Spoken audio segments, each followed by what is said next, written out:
Hey everyone, today I will show you how to set up fingerprint lock for WhatsApp. And here's how it is done. Ensure your phone has a fingerprint sensor. You need to have this feature set up on your phone beforehand.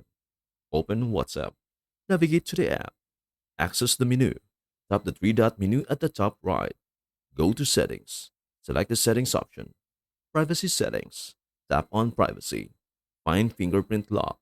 Scroll to the bottom and tap Fingerprint Lock. Enable the lock.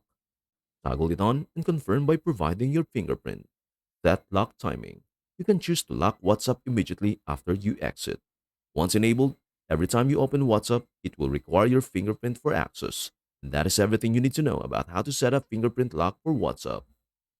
Before we end, may I humbly ask you a favor? Please do like, share, and subscribe to our channel. This means the world to us. Thank you so much for watching. We hope to see you in our next video.